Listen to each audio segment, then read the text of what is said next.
Here it comes, a brand new day, but I don't know what will come my way. Rise or fall, your love will see me through it all. Okay, welcome to the first Word with God podcast in this location in a long time. I think the last time we were up here was with Stan, and we were doing the men's conference. And then this is the biggest group we've had too in a long time, because I think the last time there was a group of more than just me and like two other people was the last time we went to Colombia, and we were stuffed in Matt's office, and we had a whole bunch of people, and we got to talk about everything that happened there. And here we are again. I'm dressed for the occasion, and so are you guys. Well, most of you. Some of you didn't. Most of us, yeah. But, Nathan, what can you do? He doesn't have a mic right now, so he can't respond either. But, let's just go over, because maybe, people here haven't heard the original, where we talked about what goes on in Colombia in our relationship. So, Nathan, would you want to just explain what we're doing in Colombia and what the history there is? Yeah, well, we're really continuing an ongoing relationship that started back with Evangel. And there's a long history of how it came about, the relationship in the first place. But basically, people that were from Popayán, Colombia, were connected to the Evangel Church, and that started an introduction to the mission down there, and specifically Jenny, who's our main contact missionary that we would support down there, and her foundation, which is Para un Mundo Mejor. And so that foundation, she had a vision to help out this village just outside of Popayán, Colombia, and about 15 minutes outside of the city, where there were basically people that had come and built built houses around this in kind of a little bit of a slums kind of environment. It started into its own little city, and she wanted to help out these people and teach kids about Christ. And so through a series of connections, they acquired land and built buildings and set up a foundation. And so this has been going on since, I think it was 2006 or something like that. Quite a long time. So about 18 years now, at least, of a connection to what was going on originally, which is just a dream, to what's happening now, which is a full foundation with facilities and helping out kids on a regular basis. And this team was down there to support that work. So I remember the first time I heard about Popayán, and I was at Evangel, and it's, they'd been doing this for a while before I attended the church in the first place. And they were doing a trip, or they were doing a fundraiser or something, and they're just saying so we're gonna go to Popayán. And the way they were saying it, I don't know if any of us say it correctly, but everyone's saying this word differently. They want to say Popayán because there's a Y in it, but then they put the Y with a J sound. I kept hearing Papa John's, the pizza place. And I'm like, when are we going? Of course we'd want to go there. Yeah, absolutely. Yeah, I didn't know we had one of these in Kitchener. I always wanted to try it. But that's great. And so, any of you guys, was this your first time going to Colombia? Yeah, my first time in Colombia, yeah. Yeah. Yeah, me too. It's first time in South America. So, what do you think? What were your impressions? I had a bit of a reference because I'd been in Brazil when I was 16, which is right next door to Colombia. So culturally, I was a little prepared for it. I was aware of that. I was actually pleasantly surprised at the weather because of the elevation. I was expecting crazy heat, and it was beautiful. It was hotter here than it was there, and it was very nice. Yeah, so for me, it was I'd been on other missions trips, and it was pretty similar as far as the things that you expect working with kids, and especially if there are people who are less fortunate, same sort of thing. But Colombia itself, as far as the country, was beautiful. It was 22 degrees during the day, 17 degrees at night, rained every afternoon like clockwork. I don't know. It was The rain easy. doesn't last long there. No, right? no. But now some of you guys have been twice, so you've actually been there more time than I have, because I went there for 2 weeks and then just for like a conference another time. So Your time was much more productive, you though. spent more time in Popajan than me. So some of these things we might talk about. You guys are the experts now on it. But what were we up to this time? What was the mission of this missions trip? Someone want to take that? Yeah, so the mission of this missions trip was working primarily with the foundation. So there was a kids camp that we would do in the mornings. So we had some prep that we had to do before that. And then in the afternoons, there would be work projects that we would do. Mostly that was Jeff and Matt, who were kind of our more skilled laborers. The rest of us were very good at grabbing things sometimes, holding things, throwing garbage out, sweeping, etc. So then that it was difficult though to fill all that time because we had 10 of us trying to work all those hours all at the same time. So, but the mornings was fantastic with all the kids programming as well. So what kind of stuff was happening with the kids? Yeah, so it was a kids camp. It was kind of a VBS type thing. I'm not sure you want to say more about that or not. No. No, All right. it was great. I mean, just the energy that they had was amazing.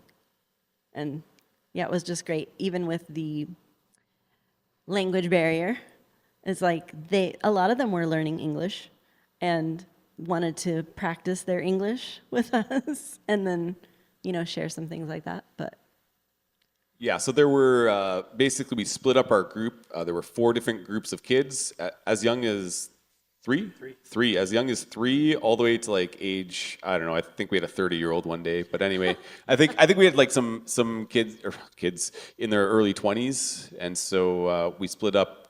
There was kind of 2 of us with each group, and then we had a couple floaters who were doing some other things as well. But that was all morning, every morning, lots of stuff going on.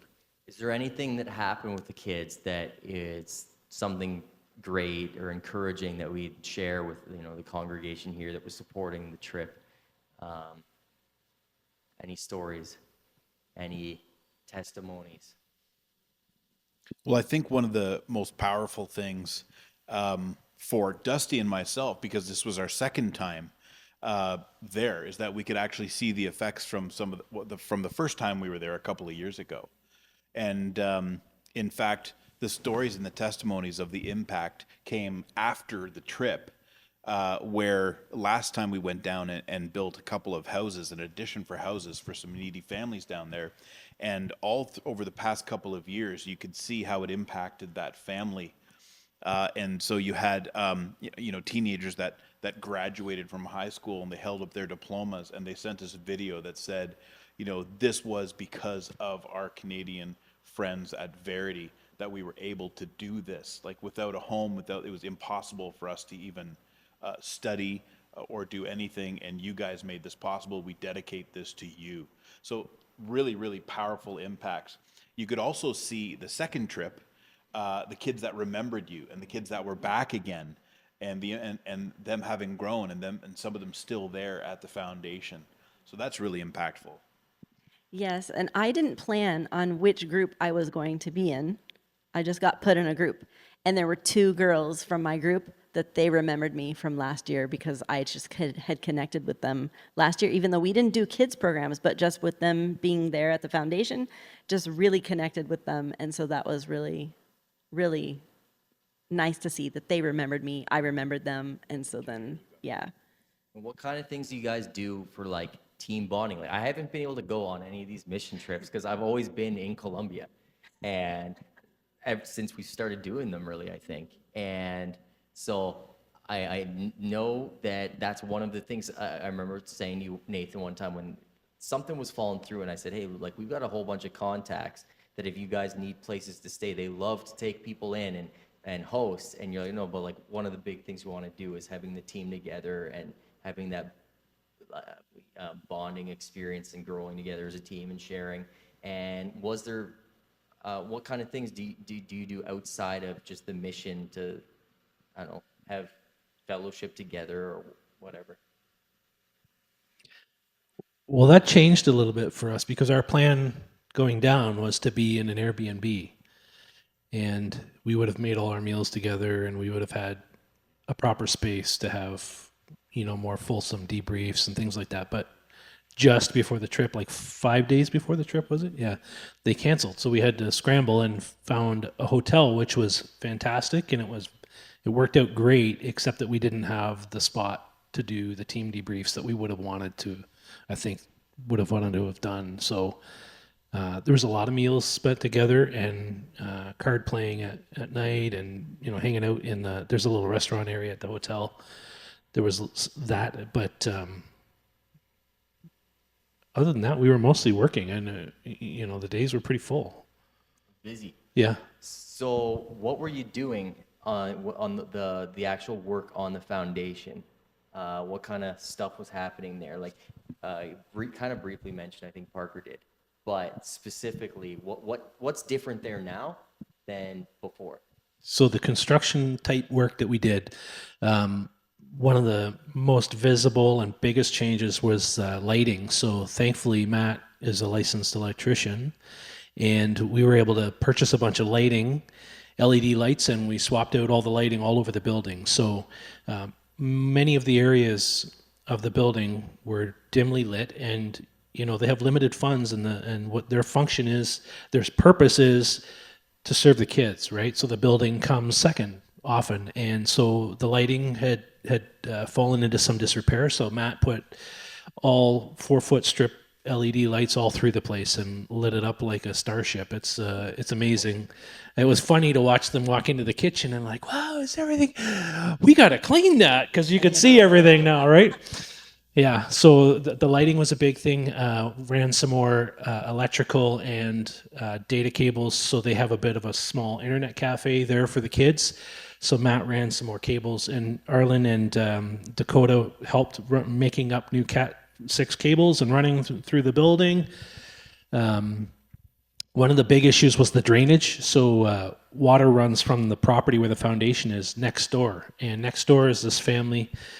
Marie Elsie and her family live there, and they're the caretakers for the foundation, and the drainage from the foundation property was sort of washing out their property, which is on the side of a it's a cliff, and their house was sinking. Their house was in danger of going down that cliff. So we were able to fix the gutters on the eaves troughs on the building, replace them, and fix some piping and channel all that water out to the roadway. That was a huge improvement, I think, that And helps. toilets. Oh yeah, toilets. I got very personal with some Colombian toilets.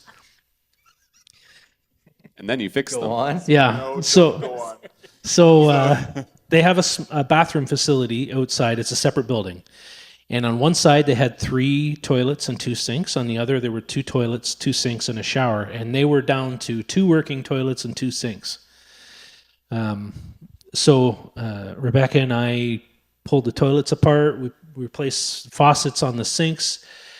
So the water supply there had a lot of silt in it and was building up in the tank. So the toilet was causing all the mechanisms to malfunction. So we tried fixing some of those, and eventually we realized toilets just need to be replaced. So Nathan chiseled away at the wall and pulled out the shower head and got that replaced.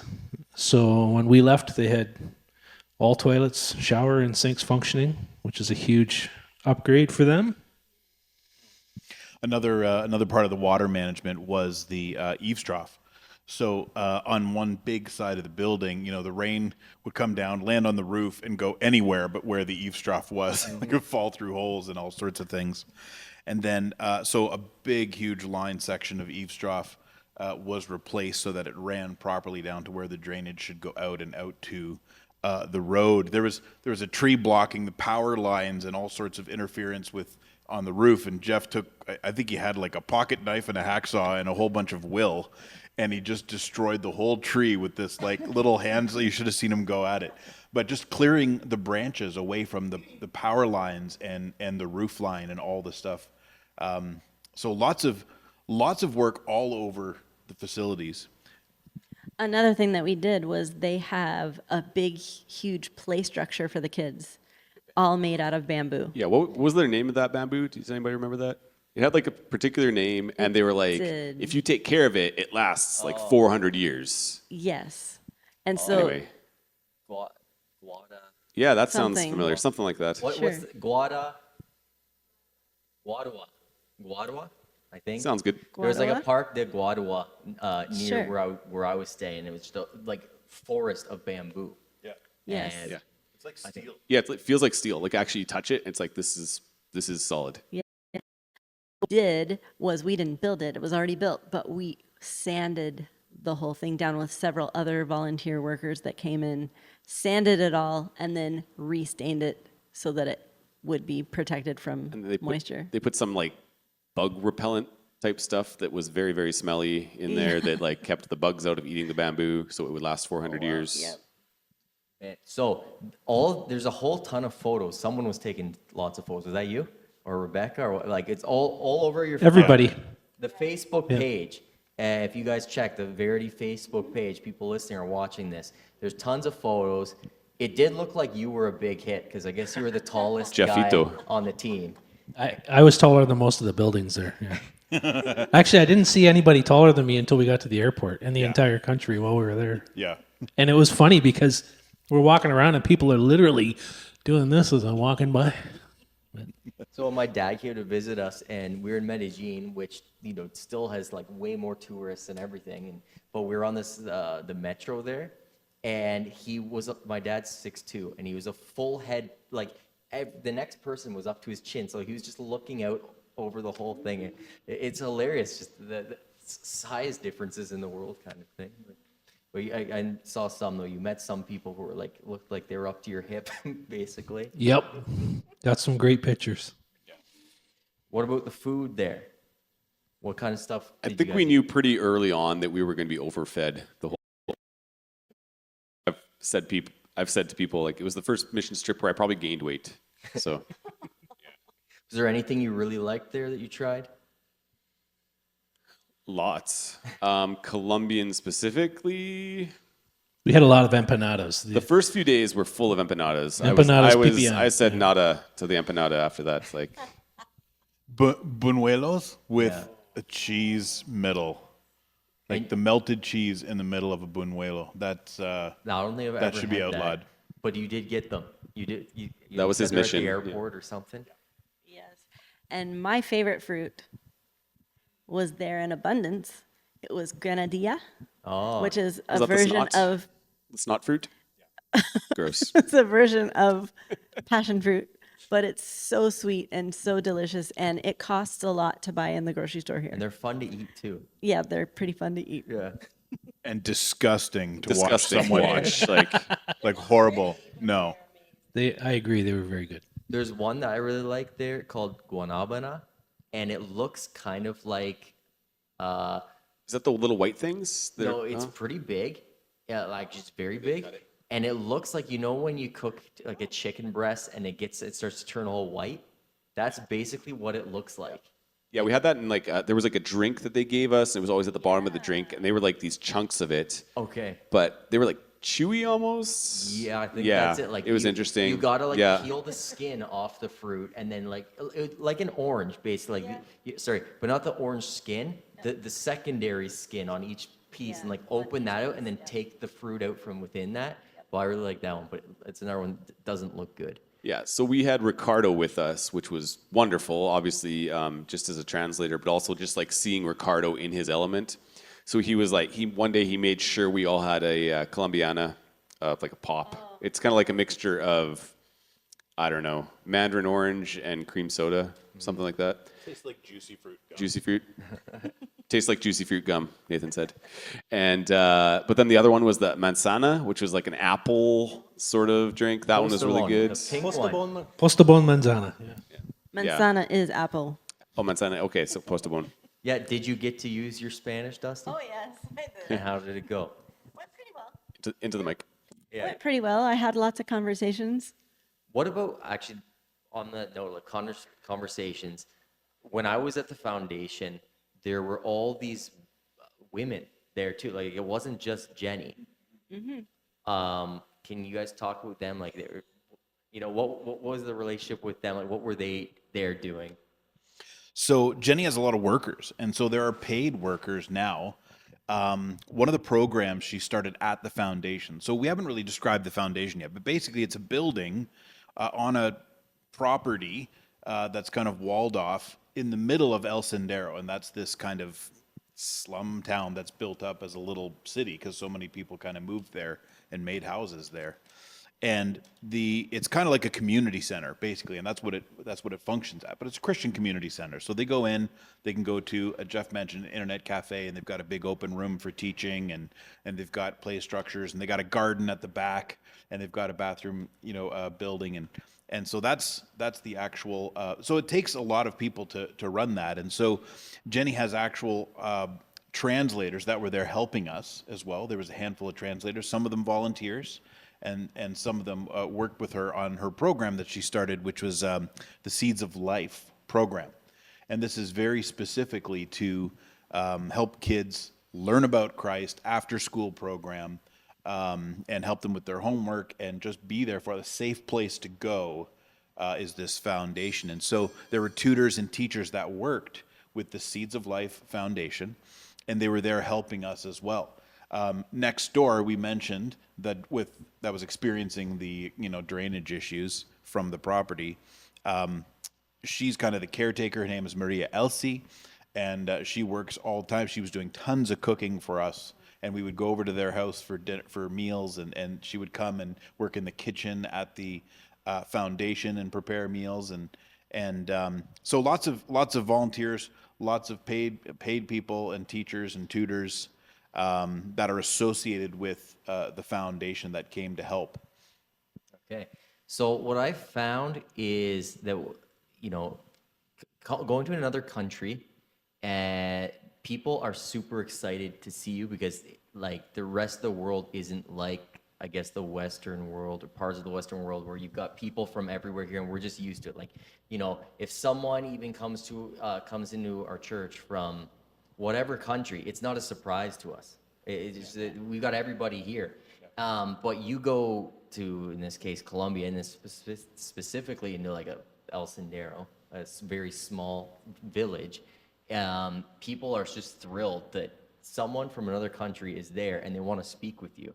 And I'm curious if there's any really good conversations that happen, because it really is a door. Like it's very easy to share the gospel or share wisdom or whatever with someone in that, because they're just like so happy to have you there and to be speaking with you. Like having a translator, it doesn't matter.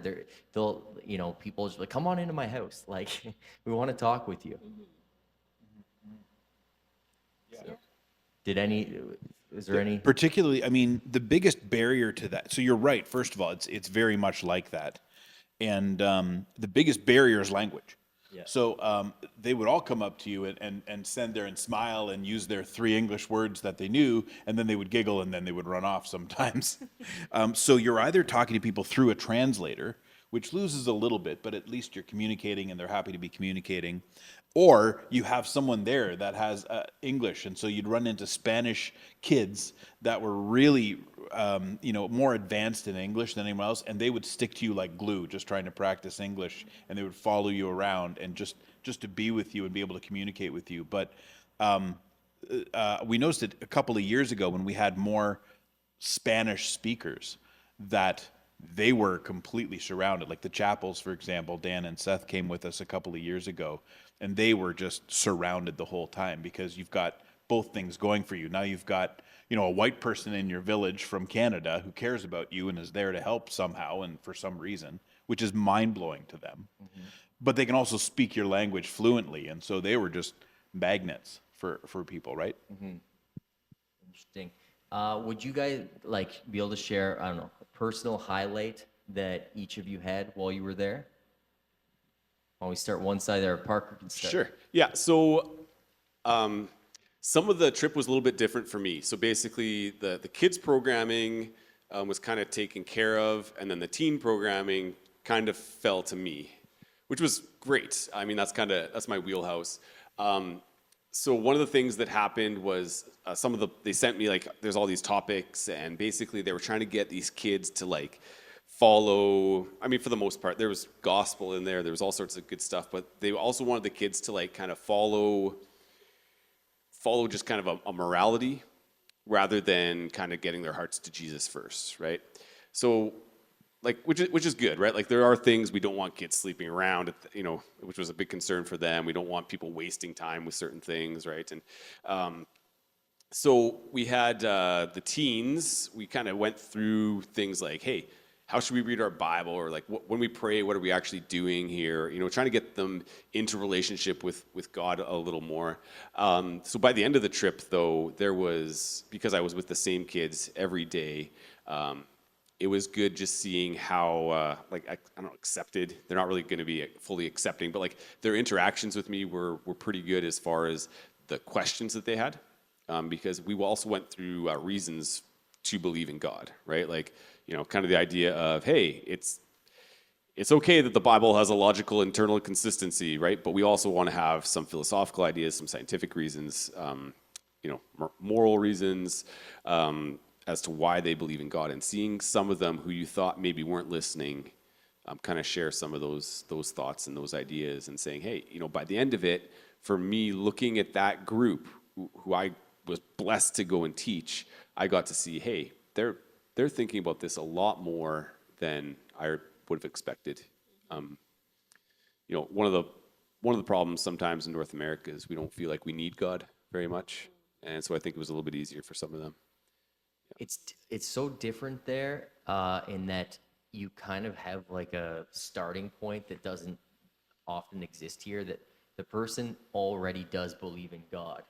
It's just they might, it's not a big part of their life, or it's not. But at least if you ask them, they would say they believe in God, and they might say they pray and all that. It's not a huge part of their life. Yeah. So then we would talk about let's get into like real relationship with God. Like, God cares deeply what you do, and they're just like, haven't thought about that before, right? And so one of the nice things of having Ricardo as translator is because he would kind of, I don't know, went into Colombian dad mode, and he would like sit them down and kind of like talk to them and stuff. And like, I have no idea what he was saying, but I'm sure it was good, right? Yeah. Looked great. They seemed like they were responding well. They didn't run away. What I found super interesting there, and I mean, if anyone's been paying attention to anything I've done on this podcast, they've heard me say it before, but the testimonies there are way different than growing up here, in that, a lot of people that you speak to in the church, and who've grown up in Canada, a lot of people, I grew up in the church, and I attended Sunday school, went to youth group, maybe fell away at some point, or didn't, but really like cemented my faith at some point, made it my own, not my parents. And that's a lot of the testimonies here. Something along those lines is what, like, growing up in the church, that's what I heard. And then attending a church for 8 months in Colombia, I never heard a testimony like that. Every testimony was, I grew up Catholic, and there was varying degrees of, how important that was and how committed you were to it. But then I, through whatever means, really met Jesus in a way that's brought me to the Christiana church. And it was so interesting to be there with like our family members who have kids. And I was kind of watching, this is like the first generation of kids that are actually going to grow up and have the testimonies that I grew up hearing. Yeah. No, that's good for me to hear too, because that's kind of what I pushed them towards, was just like, hey, let's have this sort of real relationship. Let's, like, you have this idea of God, now what does it look like to be in greater depth of relationship? So yeah, that was definitely my highlight, was just kind of that continued conversation. My highlight for the week, so our motto for the trip, it's on Parker's shirt, Estoy aquí para servir, we're here to serve. So when you go on these trips, it's easy to be treated sort of like a celebrity when you're in a different, because you were talking about how everybody wants to be around you, right? And you're tall. And I'm tall and different. So you're constantly trying to remind yourself, this isn't about me. This is about God bringing us here to do something for us and for these people. And he's working something out. We're just a part of it. We just get to be a part of it. So the biggest, most obvious part of that working out was the day that we went to it was a petting zoo. It was a small farm with a petting zoo, and the kids got to go and the parents got to come with them. And one of the things that is a reality for the people who live there is that they work long hours and the kids are often left alone at home. And that is one of the reasons why Jenny started the foundation, is give these kids a safe place to go and spend some time. So this was just a chance for the families and their kids to go and do something fun and relax and have a day. And you could see it in their faces. Like that day, we were sort of on the fringes. We weren't in the middle, and we were just watching. And I was watching these families, and you could see the joy on their faces. You could see them relaxing and having fun. And one of the dads came up to me, like 6 times, and just said, thank you for the opportunity to be here and everything. And it was just amazing to have some small part in playing that they were able to go and do that with their kids and have that day with their kids. That was a great experience. I think everyone I knew there works 6 days a week, and like 7 till 7 type thing. So it is so different here. It just, what that extra day gives you, kind of thing. A highlight for me was, again, going back to visit the homes that we had worked on 2 years previously. It had to be because, you're getting these updates from your work. And 2 years ago, we went down for, a week or 10 days, and you could only do so much in terms of building the house. We did a lot, but there was still more work to be done afterwards, and finishing the house, and roof and electricity and windows and all sorts of things were left yet to do. And we left them the money to do it, and the work continued. So getting those updates about the house is finished and thank you so much and all this, and then be able to go down there and visit them and give them a hug and sit there, and they were so proud to invite us into their home, and we prayed with them, and they served us fruit, and they were just so happy to have us there and to host. It was unbelievable. That is, I didn't think much of it, but really the being invited into the home thing, that doesn't really happen here much anymore, at least. I just thinking the amount of times that someone I know, like that I'm good friends with, the conversation stays on the doorstep. Like you're kind of visiting and you just chat, but there it's like, come on in and here's some cookies or whatever, and just huge amount of hospitality. Yeah, for me, the farm day, the farm field trip was it was amazing. The kids had such a great time, and feeding the ostrich was so big for the kids, and I would help them. I'm like, I'll hold your hand while you let the ostrich take that carrot. I'm like, it's okay.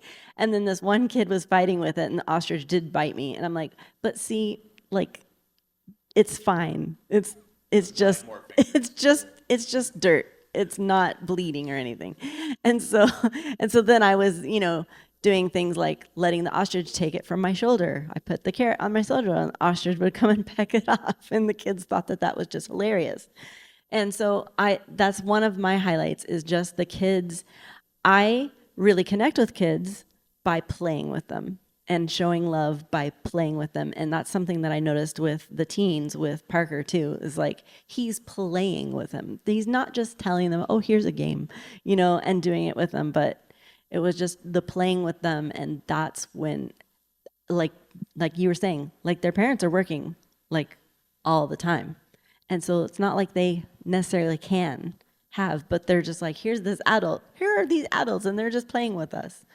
And another thing that, like, Dakota's not here with us right now, but she was there and she brought yarn and she taught them how to make bracelets. And oh my goodness, they just were constantly, all grades, like all ages. They were like, oh, I want to make one. And so then they would come and they would, like, braid this yarn together to make bracelets. And then they even made, like, 2 kids came and gave me one that they had made for me. And it was just like, it was very special, and it was a big highlight, like just seeing the joy, like, because I don't see that here. Yeah. Like how much joy just from making a yarn bracelet. Like, yeah. Yeah. So I guess we should mention too, like these are not all the people who went on the team. Maybe we did say There how were many went. a few more. There How were many 10 of people? us. 10. So who all went? And is there some memories, stories of like each of those people? Like, if you kind of had to say what their highlight might be or something that, went on with them, because they're all members of this congregation too, right? That just, the way this worked is, Parker, you put was it a doodle or? A doodle, yeah, it's scheduling doodle. Scheduling, Yeah. we all clicked on like when we were available, and I guess this is when the most people. Yeah, summer doesn't work out well for a lot of people. I know Ariana's at camp. Rebecca had a few different things happening. Matt and Dakota are in Paris, and Matt's working and all that sort of stuff. Ricardo is probably working right now. We're missing one more. Arlen got back from Poland last night on a Arlen's different just mission sitting at trip. home doing nothing. That's his excuse. No, just kidding. He's probably sleeping, actually. Still on Polish time. I mean, I think for the teenagers, it was great because you had adults and then you had 3 youth on the trip, and so there's different experiences, certainly for each one of us, and we probably have lots of stories. But it was really great to see the youth and how they got in and how they led, and they were leading songs and doing the actions, and like they weren't too cool for anything that we wanted them to do, and they got in and participated and helped. It was nice. Matt taught Arlen how to build cords, how to build networking cords, and then so off away they went. And Arlen and Dakota were doing their own project, and they accomplished their own things very specifically that really nobody helped them with, and it just gave them a huge sense of accomplishment for helping out in that way, as well as playing with the kids in the morning. They got to contribute to the construction and efforts on repairing the foundation. Also seeing Ariana and Rebecca take the silt out of the toilets. Yeah, that was which priceless. was fantastic. Yeah. I helped after they were cleaned out, I think. That was So, funny story about that. There was a lady, Gloria, who's one of the partners of the foundation. She's a civil engineer, and she's a fantastic lady, very intelligent. And I was trying to communicate with her what was wrong with the toilets. And I was trying to explain that the water supply is so silty, it's building up in the tank of the toilet. The tank on the top, at the back of the toilet, that doesn't touch the dirty water. This is the clean water. So I wasn't able to communicate, so I just reached in and grabbed a handful of this silt, which resembles something else that might go into the toilet. And the look on her face was sheer horror for a second, and I'm not sure she understood that this was the clean part of the toilet. Message was received, though. We had to fix the toilets.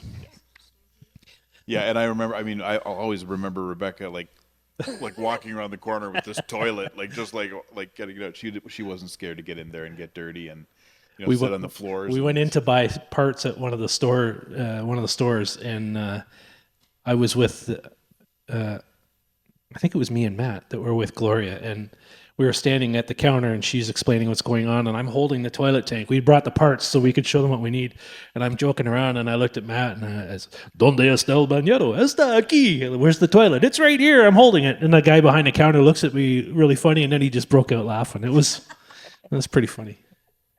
Ricardo was neat to see down there. Yeah. To see him open up. I mean, I've talked to Ricardo here and have general conversations, but to see him in that culture that he grew up with, he just beamed as soon as he got here. My favorite team photo is a selfie I took in the van when we first got there, when we're going to the airport, and the smile on Ricardo's face. It's like a little kid on Christmas morning. He's just got this big smile on his face, and he was just amazing the whole week. it was like we're of sorts, Yeah, in fact, on the way home, we got delayed in Bogota, and one of the things that we're offering was, because our flight got canceled, they were offering people to go to a hotel. So Ricardo chose to do that, and a lot of other passengers from the plane did the same thing, but they got dropped off at the hotel, and nobody at the hotel spoke English, and there was nobody from Avianca, the airline, that was there to help.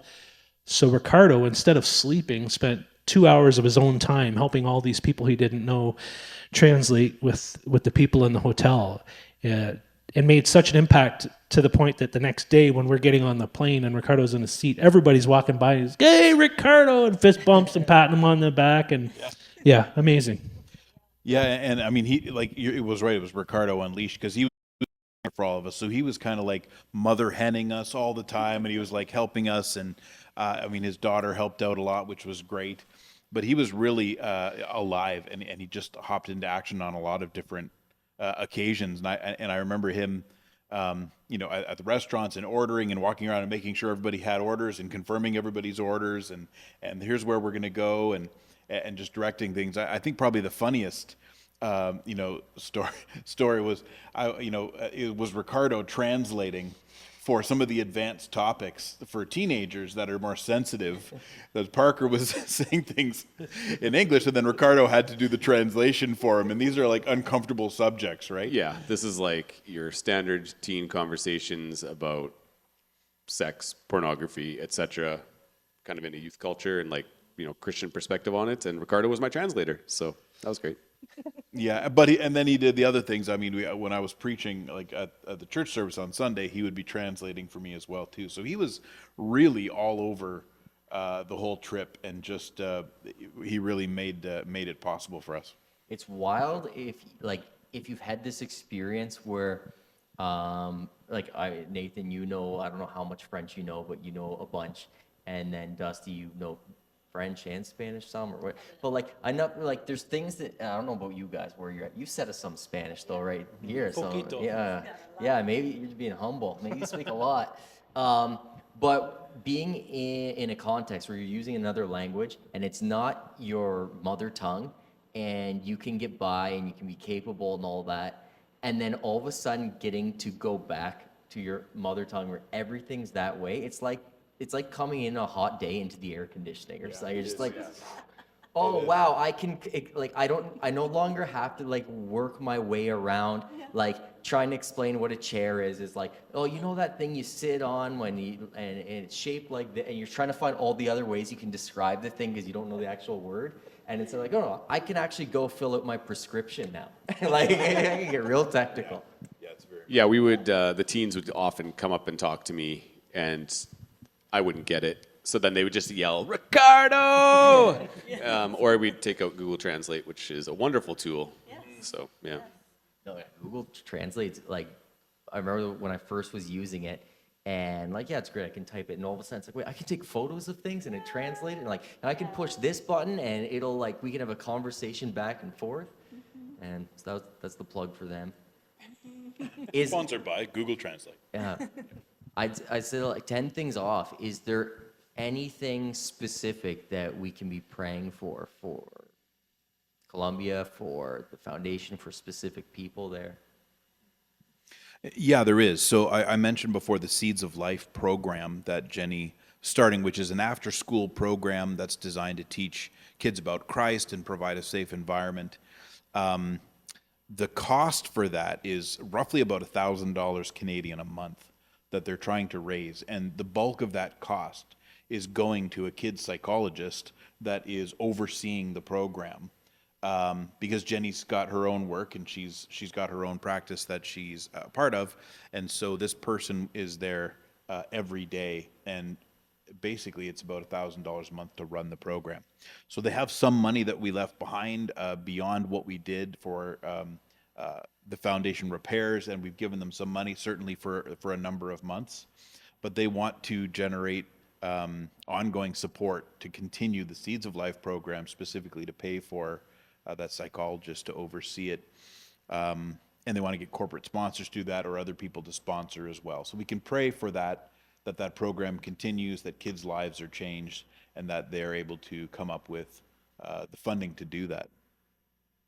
Yeah, I guess it's worth mentioning because never know when someone's listening to this.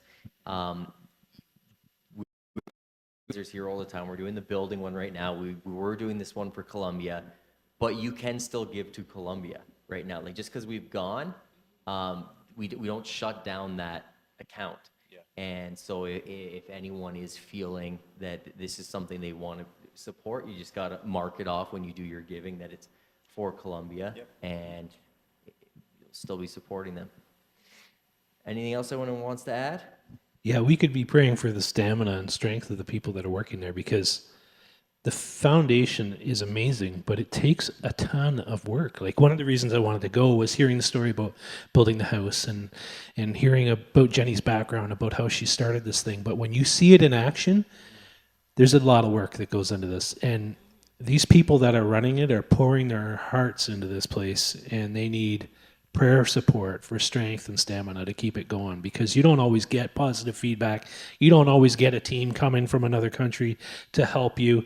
You know, a lot of the time they're plodding day to day, just plodding along, working and pouring themselves into this, and they need our support. They need us to remember them in their prayers. One thing that I've talked with Lisa about, with Jenny, and maybe you know more about this, and but it feels like it is something to pray for, is what happens when Jenny's done.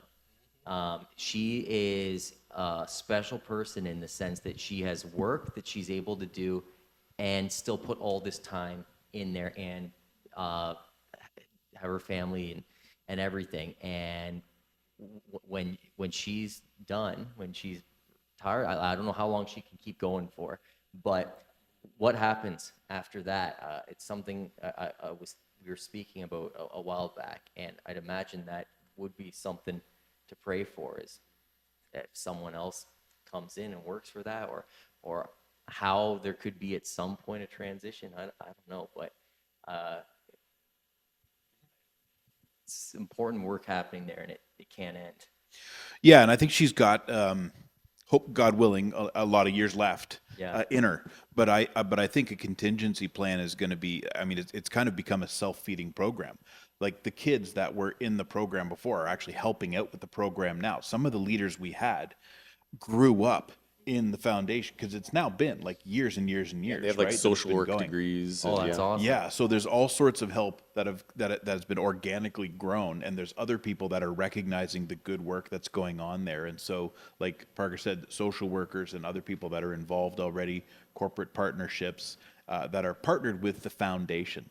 So hopefully she goes for, she loves it. Like, this is her passion. I suspect retirement for her would look like doing more of this. And so, but beyond that, I mean, you could be encouraged that I think there's a good infrastructure being built around it because of how long it's been there, and that it continues to develop. She's got plans for building a cafe and running a shop out of there. She's got plans for fixing up the kitchen. She's got plans for growing the Seeds of Life program. I mean, she's still going right now. Yeah. Awesome. Is there anything else someone wanted to add about these things we can be praying for? Yeah, just for like learning and growing, right? Like whether that be, that somehow by God's grace we had some sort of impact on someone there, that they can kind of learn and grow from something we did or something we said, or continued relationships with the workers there, but also for our team, that we would continue to learn and grow even after being there, and all the experiences we've had as well. Okay. Well, thank you guys for making the time. And I hope all you guys that at our church here, that this is encouraging for you guys too, and that you get this opportunity to hear about what, raised all this money to do this, what all went on there. And I wish I was there. We wanted to go so bad, but timing did work out for us. So thanks everyone for listening. Thanks you guys for coming, and until next time.